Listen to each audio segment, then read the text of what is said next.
Y estamos a través del hilo telefónico conectados con el doctor Alexander Carranza Reyes. Él es presidente del Centro de Estudios de Derecho Internacional Público, a quien le damos la bienvenida. Muy buenos días, doctor Carranza. Muy buen día. Qué gusto, Luis, de escucharte. Muy bien, doctor Alexander Carranza. Ayer hemos estado escuchando algunas opiniones que respecto a la aplicación de la Carta Democrática que había pedido la OEA, dio el presidente de Venezuela, y realmente nos quedamos sorprendidos por las expresiones. No están precisamente a la altura de un jefe de Estado, ¿no? Que la Carta Democrática se la metiera, etcétera, etcétera, etcétera. ¿Cuál es su posición, su visión sobre lo que está ocurriendo actualmente en Venezuela y el pedido de la OEA?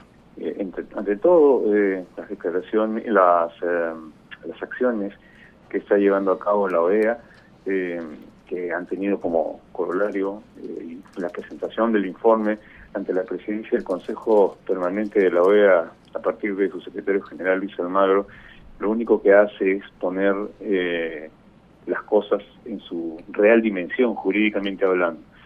El organismo más antiguo del mundo, que es la OEA, toma al toro por las astas y aplica a partir de un artículo facultativo del secretario general de poder encontrar una salida a una fractura que se está dando del orden constitucional en Venezuela, que está produciendo además, Luis, serios deterioros en la vida cotidiana de Venezuela.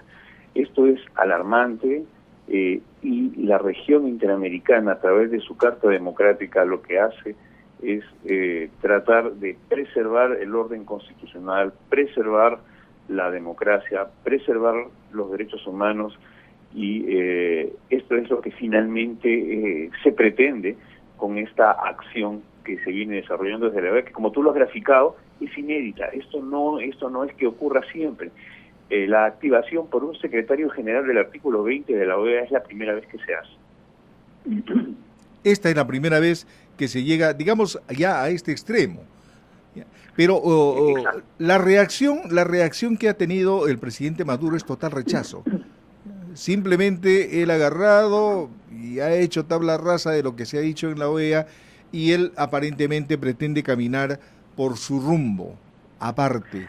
¿Qué es lo que puede ocurrir entonces con esa posición así dura del presidente de Venezuela?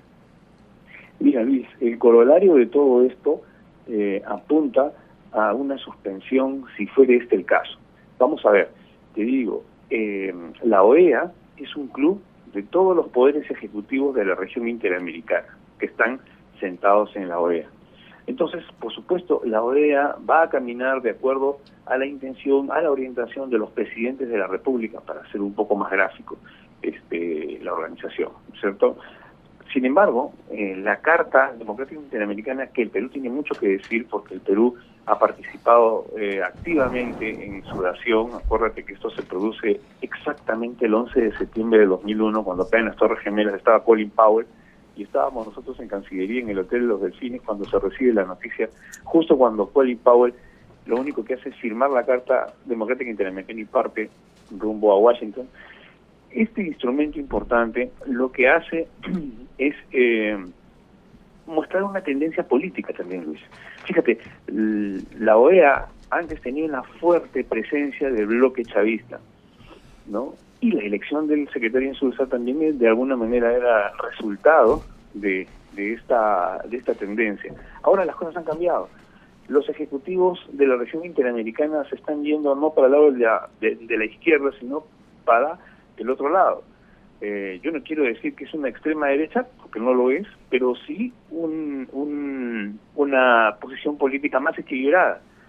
Entonces, por supuesto, los presidentes ya no están en un ánimo confrontacional, sino apostando a que la región tenga un equilibrio político, y este equilibrio político te lo da un sistema adecuado democrático. Entonces, lo que tenemos que hacer es una defensa institucional de la democracia, por supuesto, y además no es que la primera vez que el tema de la Carta Interamericana se aplique. Se ha aplicado, por supuesto, en un secretario general, pero se ha aplicado en anteriores veces. Tienes el caso de Bolivia, el caso de Ecuador en 2 oportunidades, el caso de Honduras, que fue finalmente suspendido en sus actividades, porque finalmente, si tú me preguntas qué es lo que puede pasar al final del camino, es que el Consejo de Seguridad convoque a una asamblea extraordinaria de la OEA y termine esta suspendiendo, como lo hizo con Honduras, con el presidente Zelaya, el derrocamiento, y se quede Venezuela suspendida en sus derechos como miembro de la OEA. Eso sería el corolario final de este proceso. La Carta Interamericana lo que hace es activar todos los mecanismos de coordinación, buenos oficios, mecanismos diplomáticos, etcétera. Pero tú señalas algo muy importante. O sea, para eso se necesita una conciencia de cómo se están desarrollando las cosas, y por supuesto Maduro no la tiene. Pero tampoco es que la región interamericana pueda quedarse impávida ante la violación flagrante del derecho internacional humanitario. Estamos hablando de la salud, estamos hablando de ética política, estamos hablando de una alteración grave del orden democrático, como lo expresa la Carta, y además lo señala las sendas reuniones hemisféricas de las Américas, cuando hay una cláusula democrática que recogida en la tercera cumbre de las Américas. Sí, doctor Carranza. Atención, doctor Carranza. Si se ubica un poquito mejor, no lo estamos recibiendo bien. Adelante, doctor Carranza. Perdón. Ya, perdón, sí.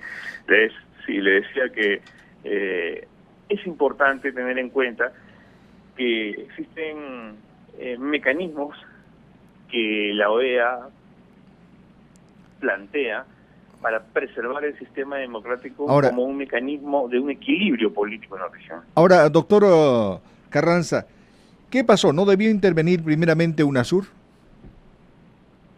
Fíjese usted, UNASUR surge a partir de querer separar a los Estados Unidos de un determinado bloque en la región. Entonces surge UNASUR y lo excluye Estados Unidos. La idea de UNASUR era de alguna manera apartar a Estados Unidos y seguir por rumbos propios. Realmente, aunque le parezca a usted mentira, demoró mucho tratar de entender algo para qué se había creado UNASUR ante el debilitamiento de la OEA.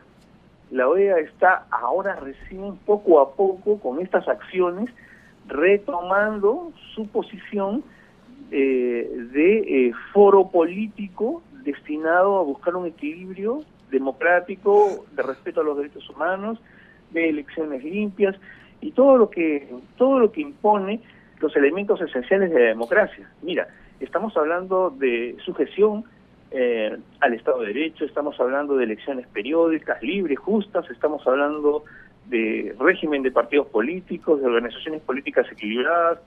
Entonces, acá estamos viendo que la democracia no solamente se queda en la elección.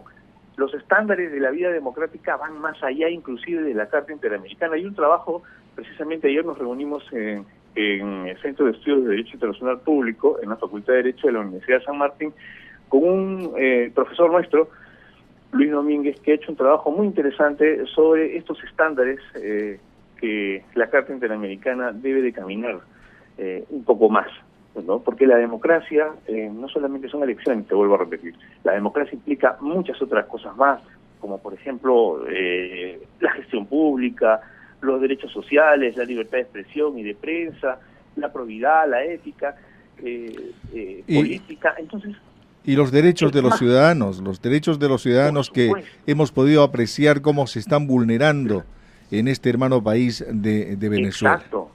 Doctor, el derecho internacional humanitario, la salud. Así es. Es increíble lo que está pasando. Doctor Alexander Carranza Reyes, presidente del Centro de Estudios de Derecho Internacional Público, muchísimas gracias por este contacto con Radio Nacional. Buenos días. Muchas gracias, Luis. Buen día.